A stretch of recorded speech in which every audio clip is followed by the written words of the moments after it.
Welcome to The Layered Tribe, where we're unmasking blend reality. Hello, Layered Tribers. We are back, and I am excited because we are diving into the last week of our book review for Blissfully Blended. After a week of editing, I realized that I'm pretty flat, so I'm going to be a little bit more, let me know if it's too much. Anyway, we're going to wrap up this week with the last few topics.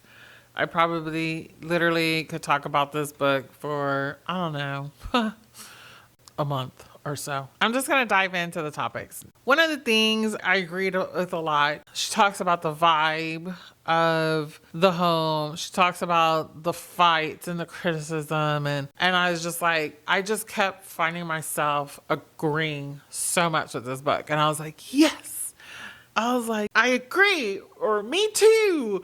I know. And I was just like, it just was this overwhelming feeling like, it's not just me, that it's not just our house, it's crazy town. And even though we've been to the blended and we've heard the stories and we've talked to the people, sometimes it still feels like it's just you on the crazy town wheel, whatever. And so one of the things that she talked about was she just became used to feeling like a stranger in my own home. It was funny, my sister-in-law were talking about this one day because I was like, I don't feel homey in my home. Like, it's not homey. I don't walk in and just like, I am home. Yeah, when we're away, I am grateful and glad to be home, but it's not the same. And I was like, and it's just not decorated. And she kind of told me, and it kind of caught me off guard because she was like, well, Jenny, hominess comes from you. Hominess comes from within. And I was like, yeah, I don't know. But then I'm kind of like, my husband and I have talked about this. And he's like, well, I don't feel like I'm at home either. I think this comes from both of us being older and already having a vibe and a sense of what home feels like. And then when we merge, force, layer us together. And it's like now my version of home isn't my reality anymore. His version of home isn't reality anymore. And neither one of us are feeling at home. And we're just like fighting to get to what home feels like together. And that takes everything into account. I really liked how she says that because it's something, again, nobody says these things. Nobody talks about feeling like a stranger in your own home. And it's really funny because my sister on Thursday's episode, my niece went and posted on there that she posted on there on how it was the kid's bed first, not my brother's bed first. And that's the reality. It's like we all have what we consider home, and then it's just disrupted and it's changed forever. Another thing that she talked about, another part of being uncomfortable is that you feel excluded. And when you feel excluded, that tends to be where you wear your emotions on your sleeve. When you wear your emotions on your sleeve, you're going to have more fights. When you have more fights, nobody's really understanding because they're wanting you to be the bigger person or the better person, and or it's a Me Too situation. And it just keeps going. It just keeps going.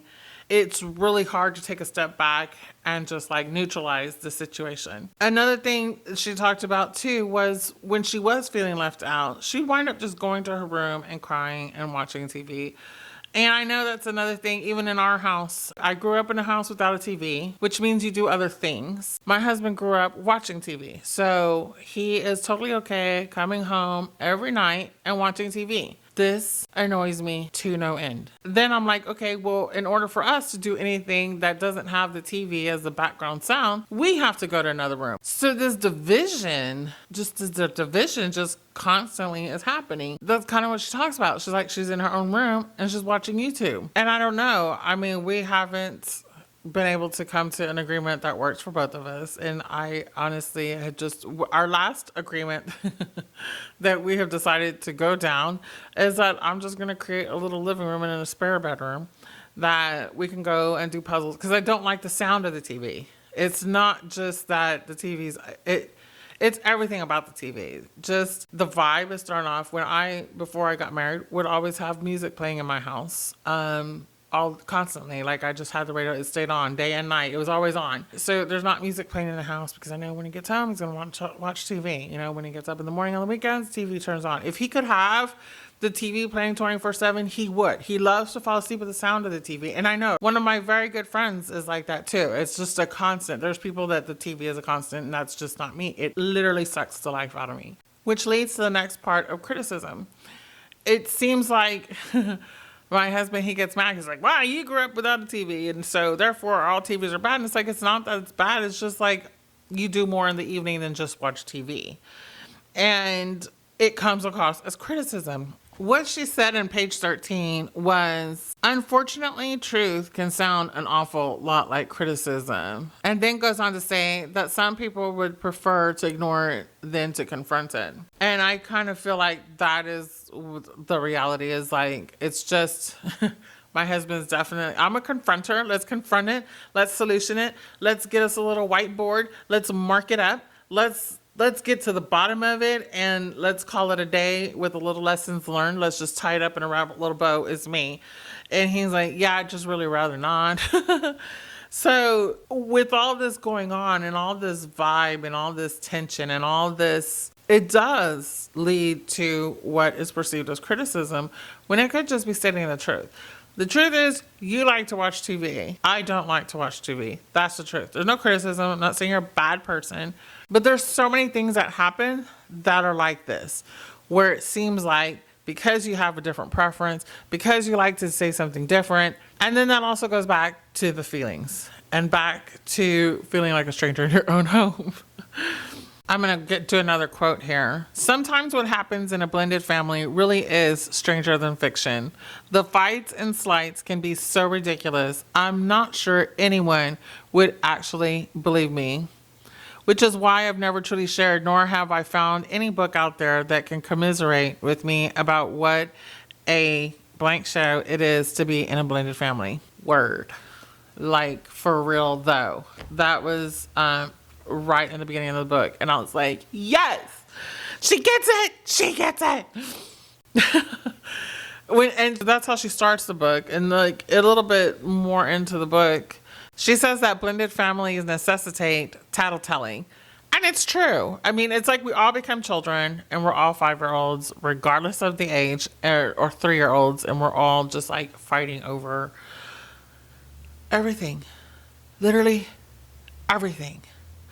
And I think that's just really, it is probably one of the exhausting parts, is just that you're having conversations of things you don't even think are worthy enough to use the oxygen to have.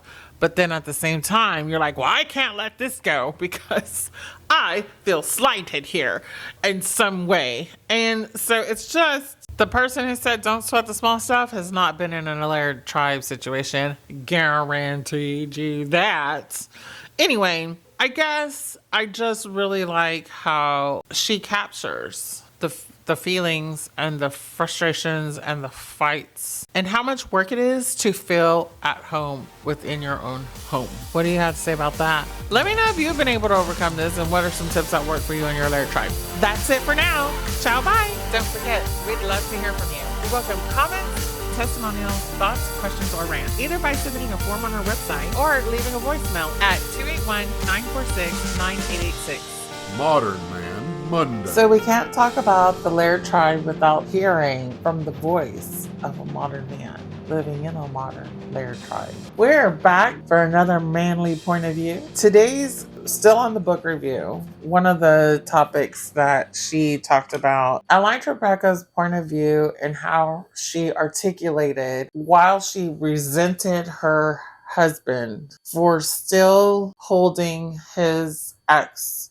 in this position of, I don't want to say care, but he did care, which is what she said. Like, he did care what her response was going to be to the decisions. He did care about her opinion on things when it came to kids. He did care about his ex, right? And she resented that because it's like he would make decisions that would either rub her wrong or not take her into account because his decisions were based on his care for the ex. But at the same token, she also admits, and I'm quoting, still being loyal to her daughter's biological father and carrying what he thought in the same way. I liked that she admitted that, yeah, on one hand, she hated it when it was done to her, but then on the same token, she's doing it to them. Doing it also because that's something I don't have on my side. I don't have input from an ex, but you do. And my little chat group people that we talk also have exes with inputs in decisions that are made that impact the current relationship, but taking into account the ex and their wishes that don't always seem, it's not always clear cut, like this is only going to be about the child, because inevitably sometimes it does impact the current relationship. So you and I have talked about it a little bit, especially when it comes to money and money going out to kids that are not in the current household or situation. And I think especially men are in a tough bind in this scenario. So from a man's point of view, talk about like what it is. And I know one of the things that you have said in the past, it's a no-win situation. And you're just kind of like, who's going to be upset today? I just think it's kind of heavy. What do you think? Well, I mean, it's a minefield, so there's not any fun here. So there's a couple things that are interesting to me. Of course, one is, in her book, I mean, it's certainly a very, it's very hypocritical to go one way or the other, because it suits you one way, then it doesn't suit you the other way. It's hypocritical, but that's kind of her point, right? Is even though it's logically it's hypocritical, it doesn't alleviate the feelings. Right. But this is the interesting part, because when people get into a relationship, especially from the women that I have met dating, things like that, is that the first thing they look at when they decide if you are somebody that they want to date is how you take care of your kids, how you treat your kids, how you treated your ex-wife. All of these things matter, because it makes the decision of, wow, what kind of a person are they? And then the minute that they are in that relationship, all of a sudden, it doesn't seem like they really care about, they don't want you to continue, or seem like they don't want you to continue the relationship that you've always had or always tried to when it comes to taking care of your kids. Well, then money just becomes a measurement, which is, no, I agree, but I think time is true, as valuable to me as money is. But it's like, all of a sudden, all of that changes. And then it becomes, well, selfish is probably the word in one way. But again, it's like, hold on. The things that brought us together also seem to be the things that can tear you apart.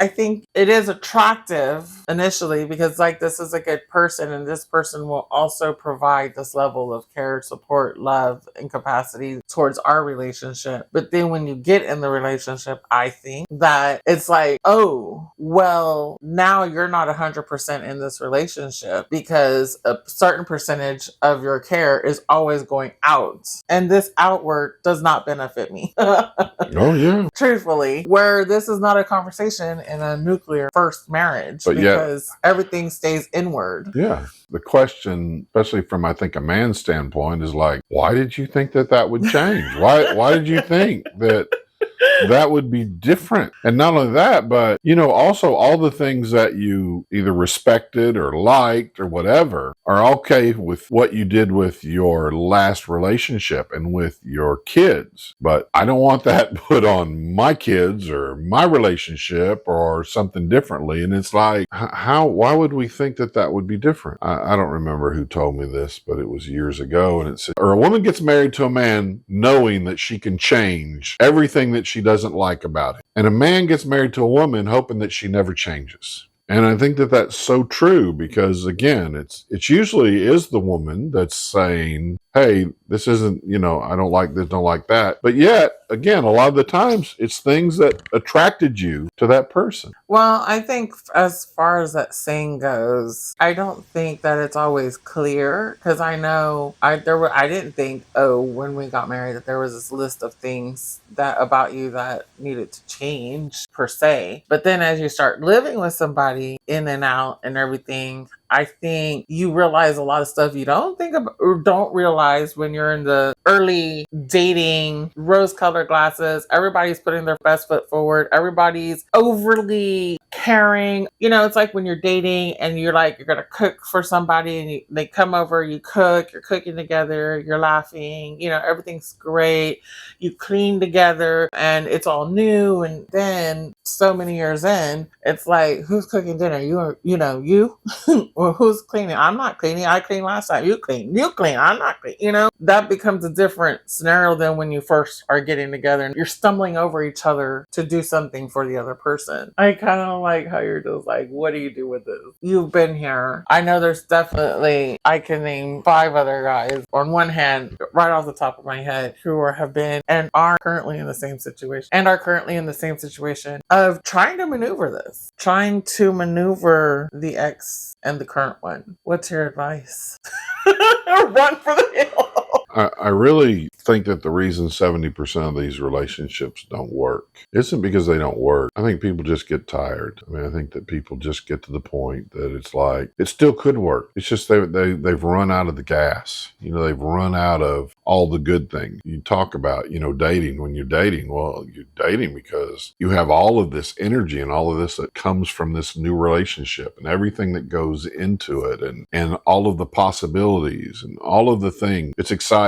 And it doesn't matter. Even if little things come up during that time, they're easily tossed aside because you still have all of this energy. And then when you finally get into the relationship, all of a sudden, it's when this starts dragging everybody down. And then finally it gets to the point that if you don't get rid of it, if you don't lose some of that somewhere, then it's going to drag you down to where you just don't have the energy to continue. How does a guy lose that? Finding out what's important, what's not important. Communication is still the biggest part. I'm not great at it because there's some things that, we get in, we're like, well, why do I even have to explain that? Why, you should be able to see it. You know me. Over communication is definitely the way. And if sometimes, I think there has to be some form of just saying, hey, all right, fine, and you just give it up. And it's not looking like we, talked in the past episodes. It's not about winning or losing, because a lot of times if you lose this battle, you will win the war, which if the war is whether or not you make your relationship last, then that really is the only thing. And the battles don't mean a lot. So if you can,